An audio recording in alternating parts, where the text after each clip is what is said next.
Number 10. Earth 3. The post-Flashpoint Earth 3 is similar to its pre-Flashpoint Earth, but way better. This Earth is the birthplace of evil. The mentality here isn't good versus evil, it's more like just evil. Strength is respected more than anything else, with the weak basically being annihilated. Instead of the Justice League, Earth 3 is home to the Crime Syndicate of America, whose members include Ultraman, Superwoman, Owlman, Power Ring, Johnny Quick, Sea King, The Outsider, Grid, and John Johns. Earth 3 was reintroduced in 2013 and has played a part in Darkseid War in 2015, Dark Knight's Death Metal in 2020, and in 2021 it was reborn again in the Infinite Frontier story. Like I said when we started, the DC universe is complicated, but what's remained the same since 2013 is that some of the coolest stories come out of Earth 3. Number 9. Earth 1. Earth 1 and the number 10 pick are probably the oldest of the Earths and universes on this list. Earth 1 first appeared in 2008 in its New 52 form, but it introduced a whole spectrum of readers into the DC universe, and sales for its comics were through the roof. So I believe it deserves a spot on the list. Here, superheroes are all younger, and they all just started their superhero careers. Superman, Batman, Wonder Woman, the Teen Titans, and Green Lantern all have graphic novels that take place on this Earth, and they are all just fresher takes on the almost overdone superhero origin stories. With the characters all being younger, it was also very easy for younger readers to relate to, and gave the characters conflicts that they wouldn't have faced as their prime Earth counterparts. Number 8. Injustice Universe. The Injustice Universe of Earth 22 is the universe in which the events of the Injustice video game and its related comics take place, and it first popped up in 2013. So here in the Injustice world, Superman went a little bonkers. After the Joker tricked Supes into killing both Lois Lane and her unborn child, plus unintentionally blowing up Metropolis, Superman murdered the Joker and eventually became a tyrannical ruler of Earth. The Batman of Injustice creates an insurgency, eventually enlisting the aid of another Earth, Earth 1 of this reality. With the alternate Earth's help, he overthrew Superman's regime and rebuilt the world. And that's all just part of the first game. Number 7.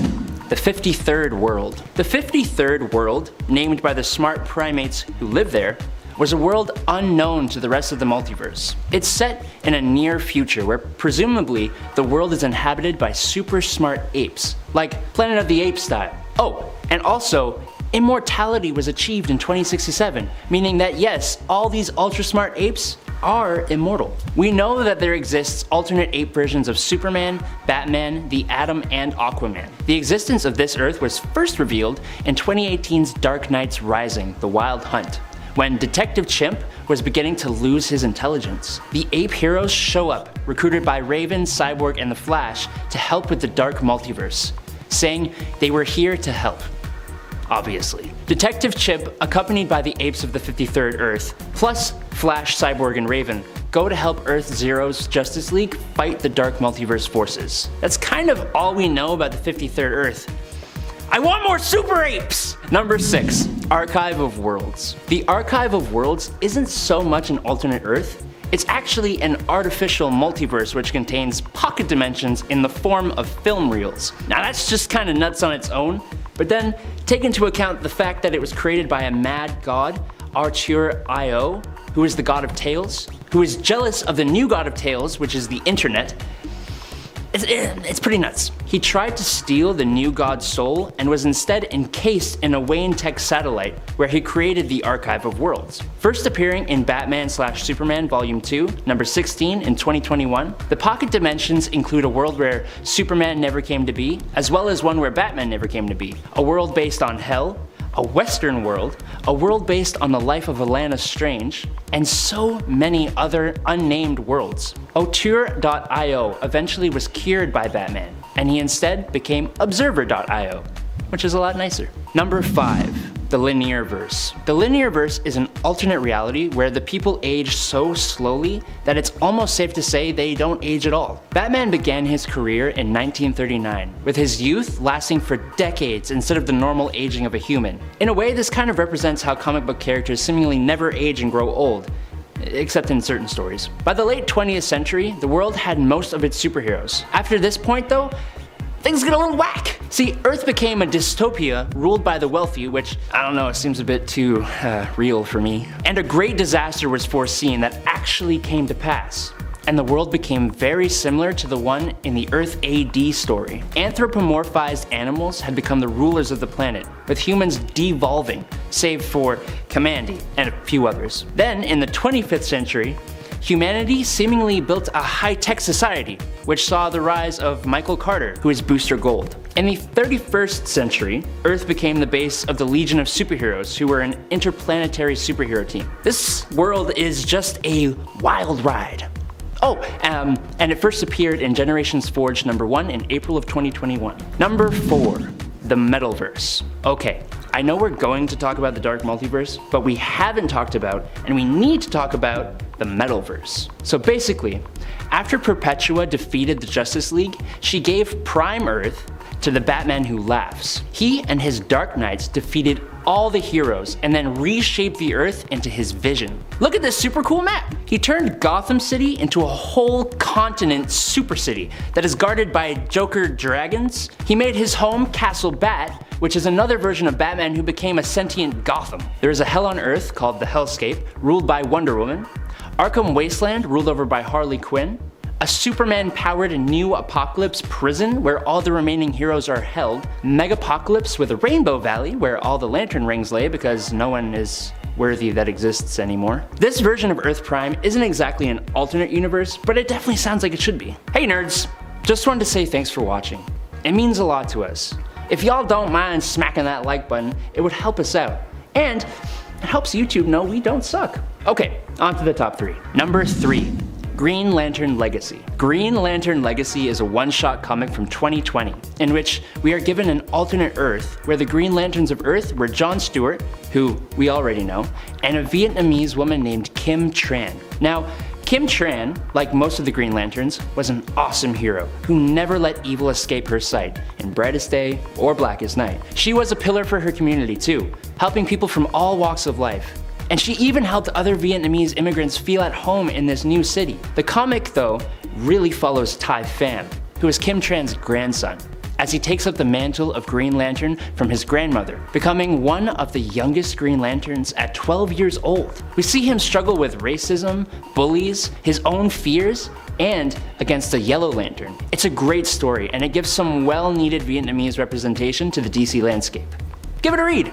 Number 2, Deceased. You know how Marvel has the Marvel Zombie storyline? Well, this is basically DC Zombies. That's a bit of an unfair comparison though. The two stories are very different, with the DC version ultimately being slightly more grounded and emotional. In this reality, Cyborg has been captured by Darkseid on Apocalypse, and it's revealed that the anti-life equation lives inside him. When Darkseid tries to take the equation, it is instead corrupted, causing Darkseid to explode Apocalypse. But not before Cyborg was sent to Earth. Once he arrives, he inadvertently infects the entire world with the anti-life equation, which has taken the form of a techno-organic virus. This turns millions of people and a lot of metahumans into zombies. The story follows the survivors as they try to quell the threat and eventually leave the Earth to settle a new home. I kind of prefer this to the Marvel Zombie story. I don't know, it's a survival story instead of a funny zombie story. I like it. Sue me. Please don't sue me.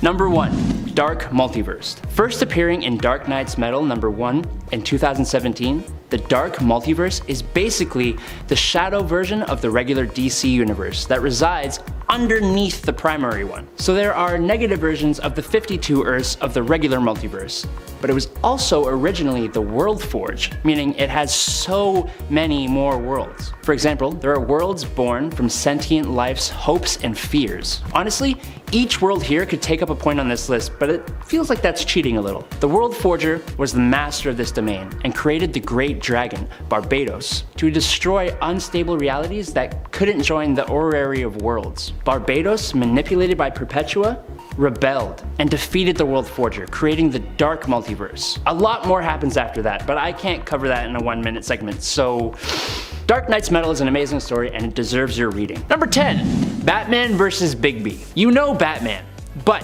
have you ever read or heard of the Fable series? It's one of my favorite comic series. It basically follows classic fairy tale characters living in modern day New York. The Big Bad Wolf, otherwise known as Bigby Wolf, is the sheriff of their community. In 2021, we got the limited DC Black Label series Batman vs. Bigby, a wolf in Gotham, which is a collaboration between these two comic worlds, with Bigby as a main suspect for murders in Gotham. If you like the Fables world and you like Batman, you'll love this little mashup. Number 9. JSA The Liberty Files. The Justice Society of America, The Liberty Files, is a DC Elseworlds story from 2000 to 2003, which makes it non-canonical. Any story that lets writers go outside the rules of the DC canon always makes for stories that I personally love. Alright, so what's it about? The series took characters from the JSA, but turned them into covert government operatives in World War II. Specifically, the story centered on 3 heroes: Batman, called Bat, Our Man, called Clock, and Dr. Midnight, called Owl. I know, really creative names. The 3 were known as the Unholy Three, and their mission, at least in the Part 1 story, is to find Jack the Grin, who is the Joker, who has information about the German weapon Übermensch, or Superman. Are you sold yet? Number 8. Earth 15. Earth 15 first appeared in 2007 in Countdown number 30. This Earth was basically a perfected Earth with heroes who evolved to become nearly perfect beings, with most of the proteges like Jason Todd, Donna Troy, Zod, and Kyle Rayner taking over the original heroes' roles. That is, until the events of Flashpoint, when it was destroyed by the crazed Superboy Prime. That little rascal. The still existing dimension became a graveyard universe, eventually being modified by Hal Jordan into an Earth whose heroes had personalities opposite to the Prime Earth versions. It's an interesting place for sure, and some interesting things have happened in it. Check it out. Before we go on to number 7, I got something to tell you. You're great. You guys keep hitting that like and subscribe button, you're making me blush, my goodness. Keep up that support, it helps us bust out more and more of these videos for you lovely people. Alright, moving on. Number 7. Earth 20. Earth 20, which appeared in Final Crisis Superman Beyond number 1 in 2008, is the home of Kent Nelson, otherwise known as Doc Fate. And he is so cool. Basically, he leads a society of superheroes on Earth 20, which is a group that includes Lady Blackhawk, Immortal Man, the Green Lantern, the Mighty Atom, and Batman from time to time. The history of this world isn't exactly very well known, but we do know it has just come out of a war that is somewhat like World War II. There are Zeppelins flying around in some cities, and the cars are all big and beautiful. It's got a very slick 20s style. The heroes of this world would do righteous battle against a society of supervillains from Earth 40 and a huge 5-year war. My goodness. Number 6. Batman White Knight. I cannot recommend this 2017 story enough to you guys. It is an insanely interesting and fantastic Joker story. It takes place in an alternate Gotham City, and the Joker regains his sanity after a brutal and violent forced ingestion of a medicine by Batman. The roles are practically reversed, as the seemingly reformed Joker, real name Jack Napier, becomes the White Knight, hoping to better Gotham City as a politician, while also condemning Batman as an unhinged violent vigilante. Which, I mean, it's kinda hard to argue against that point of view. He sued the GCPD for police brutality, and he worked against the 1%, who used Batman and Gotham's crime for their own financial benefit. Joker actually becomes a good guy. It's kind of insane. But there is more to this story, and I highly suggest you check it out. Number 5. Earth 14. Alright, this is gonna be a pretty quick one.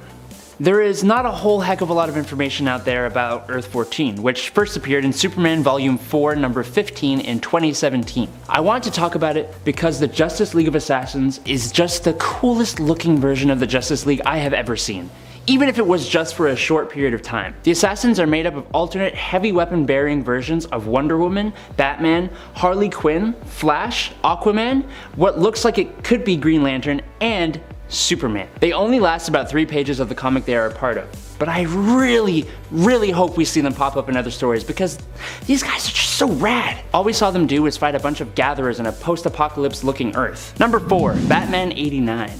Okay, you can fight me in the comments about this one. Batman 89 was published in 2021, but the stories take place in the Tim Burton Batman movie's world. Seeing how we haven't actually seen a comic in this world, I'm gonna take this one, okay? Cool. So yes, this is that Batman and Bruce Wayne in this comic. He has the same suit from the movie, the same amazing Batmobile, and it takes place after the events of the movies, but it's more like comic heavy. It's really, really cool. We see Harvey Dent actually become Two-Face, Michelle Pfeiffer's Catwoman is back, and we even get a Robin for this universe. It's so awesome. I don't want to spoil too much, so you can probably guess what I'm gonna say. Go give it a read. Number 3. DC vs. Vampires. The ongoing DC vs. Vampires limited series that started in 2021 is such an amazing story. It just makes sense. Pit the characters of the DC universe against a growing army of vampires? A mystery around who the superhero vampire leader is? It's great!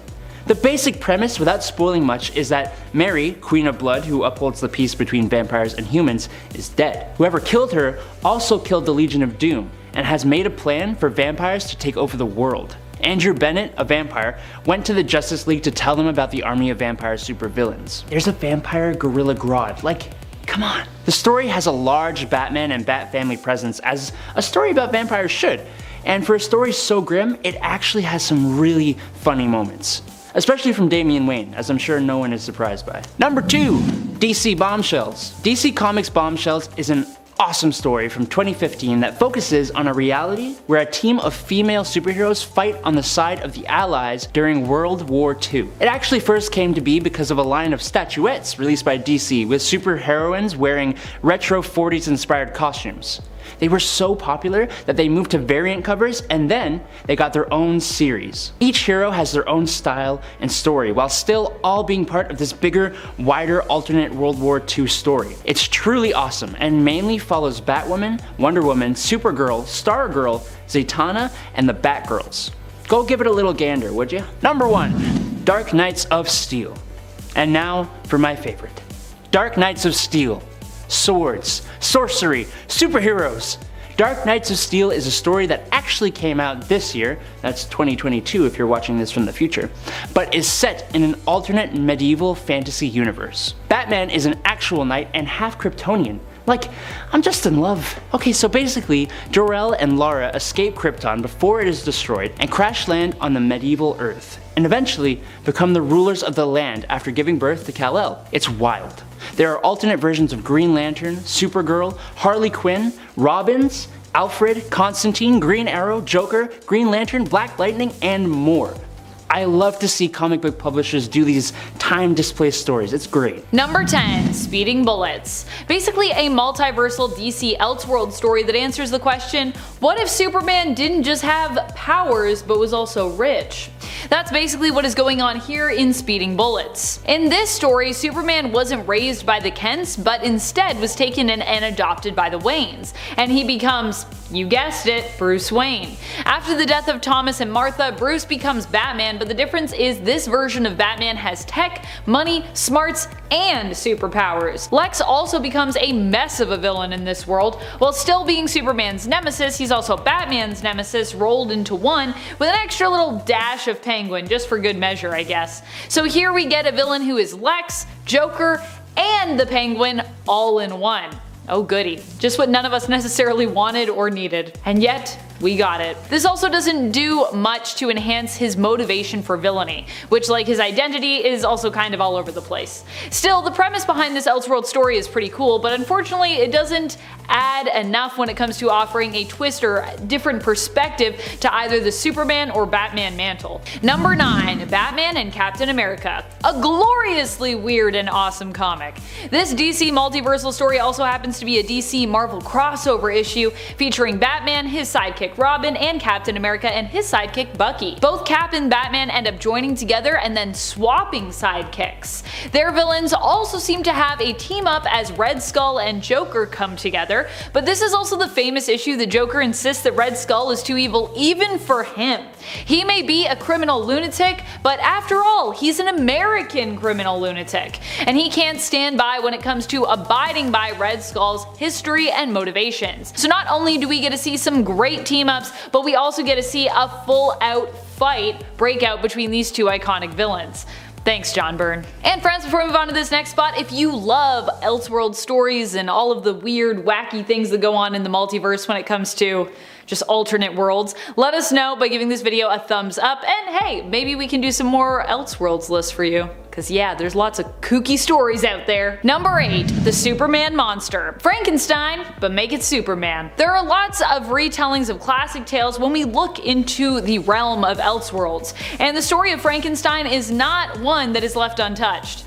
Actually, I feel like this story gets interpreted a few times throughout the Elseworlds stories. I feel like I've seen at least 3 different versions of Frankenstein retold in Elseworlds. I still have yet to see Dr. Seuss retellings though in the world of DC, which are some classic kids tales that do eke their way surprisingly into Marvel at times.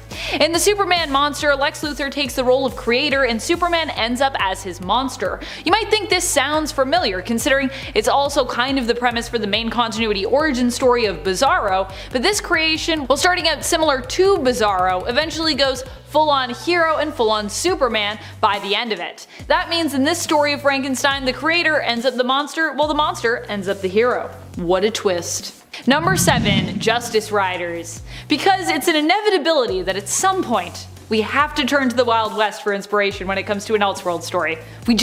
We've gotta go there at some point. And so we have Justice Riders. Justice Riders reimagines the DC universe as existing during the time of the Wild West and adapts the characters to kind of fit their surroundings somewhat.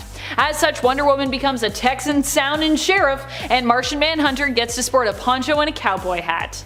Which honestly, this is one you might want to check out just for that, cause that's great. This is the Wild West, baby. There are also plenty of shootouts and bar brawls, some with cyborg enemies involved. As ridiculous as this premise is, I will say it's executed well and it also looks fantastic, so. Number 6. The Reaching Hand. Honestly, what a strange story this one is. It features Batman as an occult detective trying to solve the mystery of Elongated Man's death. Unfortunately, it seems as though Elongated Man wasn't alone in his body, and there was a force of darkness within him who continues to seek to spread gloom and doom wherever it can. This story features a lot of restless nights for Bruce as well, and unfortunately, he ends up too late to save Jimmy Olsen. Not Jimmy Olsen, who ends up brutally murdered by Swirly. At least that's what it looks like to me. He's just head down in the toilet and they're like, he's been murdered. Or he was just being mistreated by the other staff at his workplace, but no, he's dead. Death by Swirly. Bruce also is too late to save his friends or Gotham in the end. At least that's what's implied. This one ends pretty bleakly, so yeah. Also, this is back from when we had like Elseworlds, like giant sizes, so there would be like a bunch of short stories in there. Kinda like What If, and I like that style. More stories though than What If, because those are normally 2. Sometimes only 1. Number 5. Elseworlds Finest, Supergirl/Batgirl. You can't go wrong with a jacked Joker when it comes to weird multiversal stories. Looking real jacked, baby! Elseworlds Finest is weird but also kind of cool. It focuses on Barbara Gordon and Kara Zor-El, Batgirl and Supergirl respectively, who are guardians of Gotham and Metropolis, as in this world, there was never a Batman or a Superman. The two of them team up to take on the manipulative and traitorous Lex Luthor, and as I said, a really swole version of the Joker.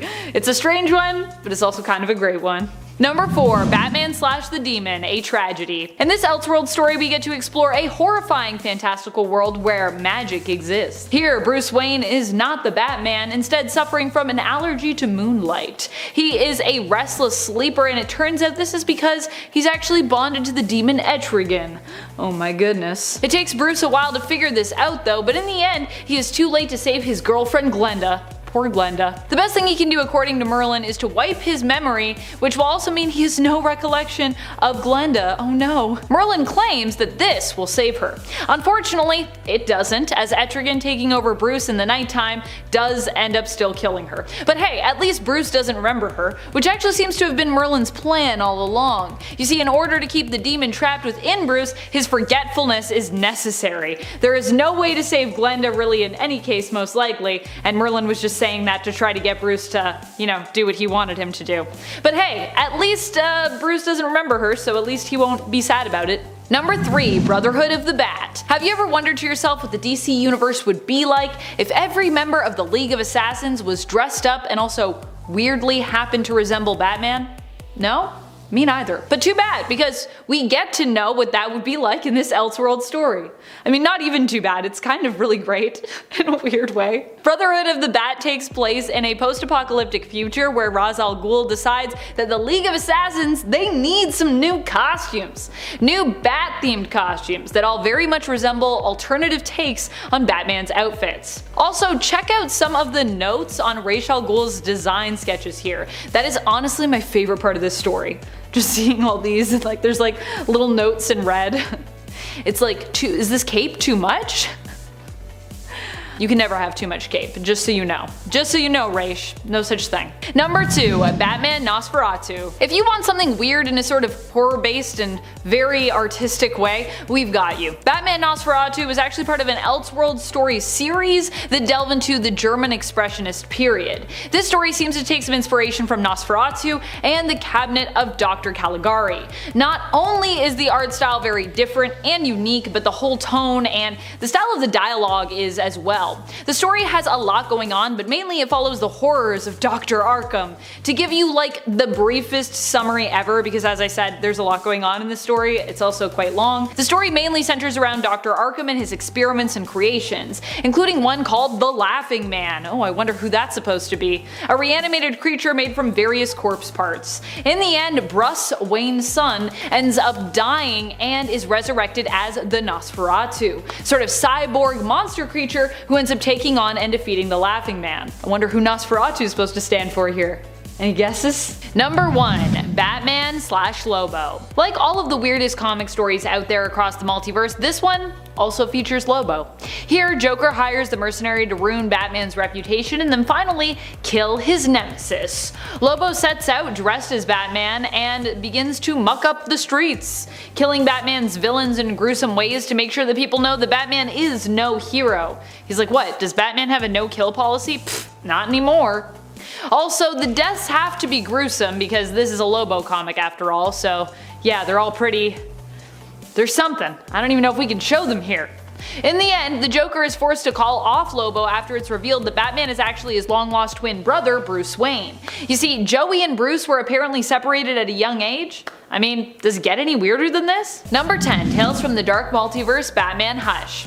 I actually really love this story, but it's also kinda out there, especially when you consider it has its own sort of theme song and a very creepy tone. In Tales from the Dark Multiverse Hush, Bruce Wayne is the one who becomes a version of the Hush character. It would be more accurate though to say that he becomes a version of Hush and Batman if they were kinda like combined together.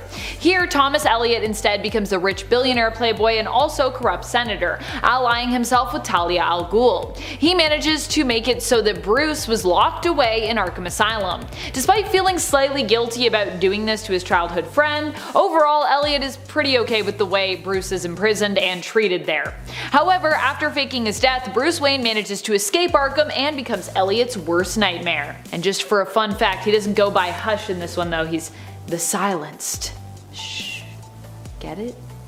Still like Hush. Number 9, JLA The Nail. This is an Elseworlds story that centers around a literal nail. The nail in question is one that punches Martha and Jonathan Kent's tire, thereby preventing them from intercepting and adopting little baby Kal-El, who would grow up to become Superman. Or at least he would have grown up to become Superman if that's what happened.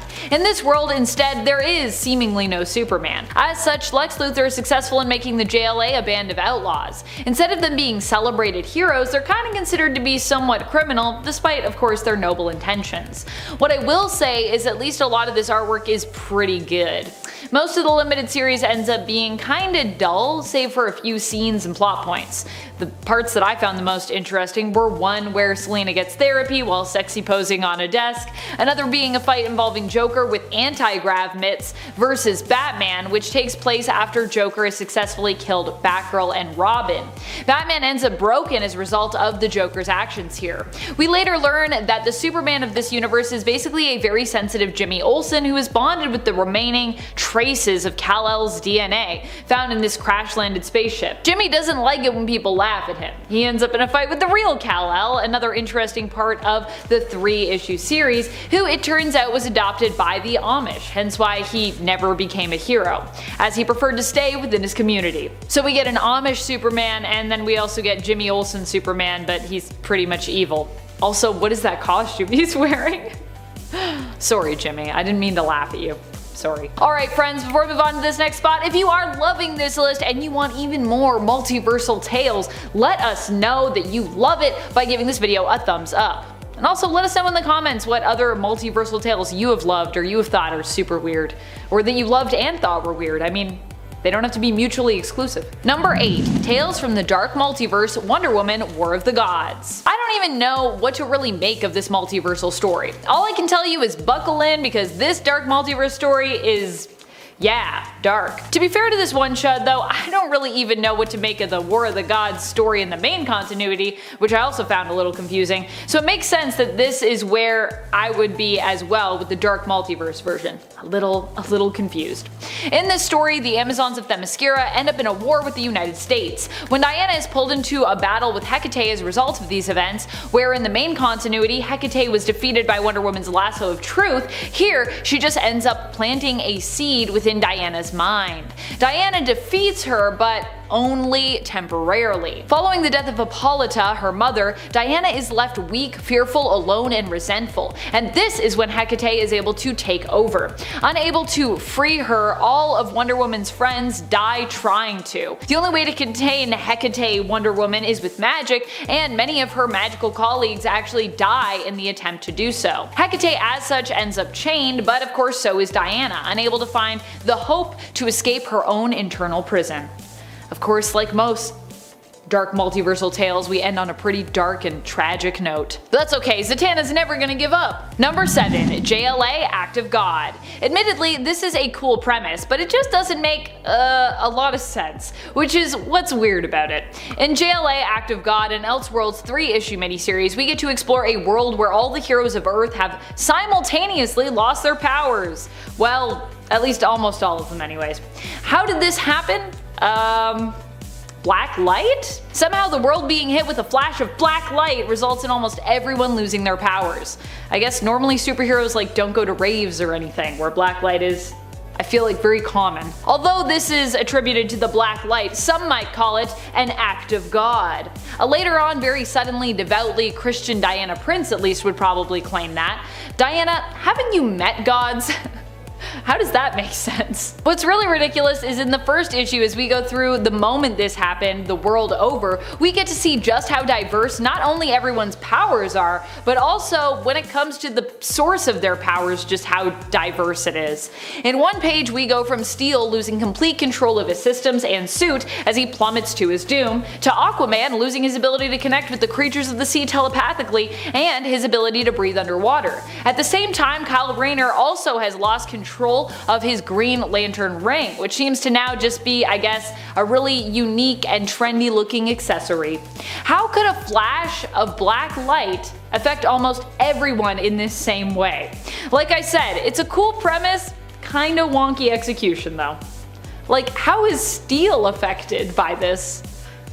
Didn't Steel make his suit? I'm confused. Number 6. Facets. What happens when we get to see the Teen Titans as they be in a fantasy setting? Well, a whole lot of weirdness. Raven of course ends up evil, known as a deadly and beautiful sorceress, Queen Raven. She creates her own loyal servant and accomplice with Victor Stone, or at least she tries to, transforming him permanently into a cyborg. It turns out this isn't all that Raven's been up to though. She has a whole collection of prisoners whom she has transformed in some way, and when Cyborg refuses to join her, she also contemplates holding him there with the rest of them.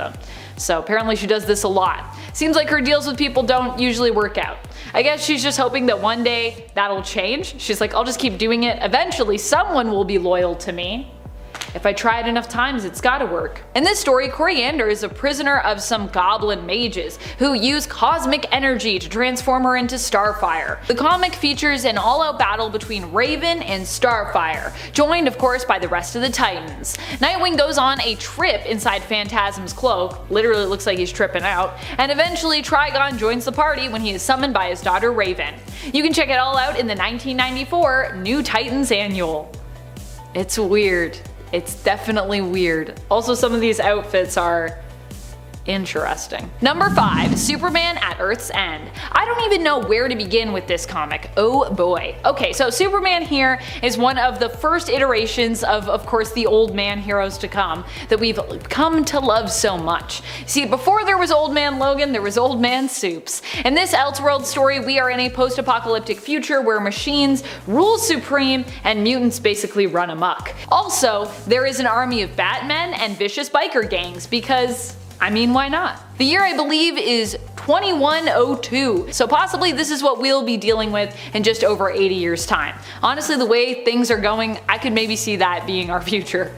Superman is recharging and recuperating his strength when he hears about the plan to nuke Gotham City. He aims to save the city, but of course without doing any killing because, you know, he's Superman. And of course, no guns because he's Superman. Except for the part where he uses guns to kill people. Except for that part. Mostly Robo and really bad people though, so I guess for Supes it doesn't count. It features the famous "I am a man" memeable moment, which actually was shouted in response to an android by the way, so out of context it's really weird, but within context it actually kinda makes some sense. It's still pretty weird, but it's not as weird. Also, shortly after claiming that he doesn't need weapons, Superman chooses to wield a ridiculous mega gun known as the Expunger. It's crazy. I just love that he's like, I don't need weapons because I have powers. I would never do that. And then flip to 2 pages later and he's like, look at this giant expunger, I'm gonna use this mega gun. Number 4. All-Star Batman and Robin. Not so much a story as a full series, but I have other full series on this list, so it's fine. All-Star Batman and Robin consists of 10 issues, all of which are pretty weird when it comes to the depiction and characterization of a lot of our favorite superheroes, villains, and their allies even. Once again, we get a super jacked version of Joker in this comic. We also get a version of Vicky Vale who seems far more obsessed with Superman's manhood and dates with Bruce Wayne than any kind of serious reporting. And of course, then there are Batman and Robin. What a dynamic. Batman in this comic is the worst kind of hero, an entitled one. This is the version who refers to himself as the goddamn Batman and makes Dick eat rats and sleep in the Batcave initially. Because he's Batman and he can do that. He also torments Hal Jordan Green Lantern by painting himself, Robin, and the entire room and corridor yellow, and also serves and consumes yellow food and drink around him, with Batman enjoying some lemonade and Robin devouring what appears to be an all-yellow ice cream cone. All-Star Batman and Robin has to be one of the weirdest multiverses out there. And every time I go back to it, I'm like, what is happening? What is this characterization? Number 3. JLA Created Equal. Okay, so All-Star Batman and Robin is the not so great kind of weird, but JLA Created Equal is just the weird kind of weird. In this 2-part Elseworld story, we get a glimpse into a world where all the men, or almost all the men, were killed off by an unexpected and sudden plague. The only 2 left alive are Superman and Lex Luthor in this reality, and yet for all the powerful women who remain, this book sure manages to still be about the male characters within it. In Created Equal, Superman attempts to help the rest of the new, almost all-female JLA figure out a way to repopulate the Earth. I say almost because Superman's still there, so yeah. The main concern is how to ensure the survival of the human male gender, as if they made clones with their technology and resources, they'd actually only be able to produce female ones. I guess they can't tamper with the genes, they can't tamper with the DNA, or I don't know how you make clones anyway, so I probably shouldn't tell other people how to do it. Eventually, Lois Lane and Clark Kent end up conceiving a son who is born and named Adam. He accidentally hugs his mother to death, and then Lex, being Lex, unleashes a plan to take control of all the young men who were created and raised on Themyscira, thanks to Adam's existence and his resilience. Also, he makes them all bald, because this is Lex Luthor, so yeah. Oh, what a weird story. Come and join me, and also I'll be bald, because you all have lovely hair and it offends me. Number 2, Batman Reptilian. Ah yes, the story of an alien baby that belongs to Killer Croc because he was influenced by aliens while inside his mother's womb, which is how he's even mutated and also makes him, like, I guess, a hybrid alien-human creation technically. In this beautiful yet bizarre story, Batman is attempting to track down whoever is killing all of his rogues.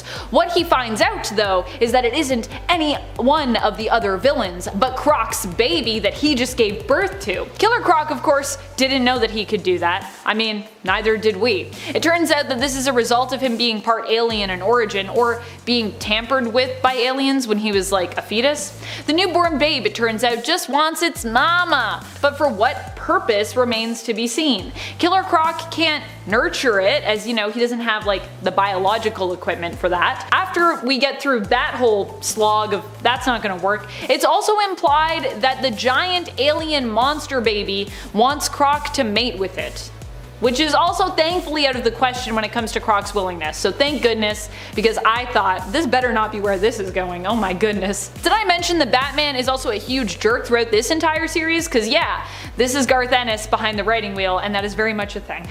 Which I'm not surprised by, that's kind of Ennis' whole thing, so yeah. I actually like Batman being a butt in that story more than I like him being a butt in Frank Miller's All-Star, so yeah. Number 1, Batman Last Night on Earth. This one was where the thumb came from in part 1 of this list. I had intended to actually include this story there, but then I got distracted by the Batman and Lobo crossover. Understandably so, I think, because that's also super weird. But that's fine, because it just means that Last Night on Earth gets a higher spot on this list of bizarre multiversal DC stories. Batman Last Night on Earth is a book that exists outside of the continuity and belongs to the DC Black Label line. Also, Reptilian is part of that same line, just so you know.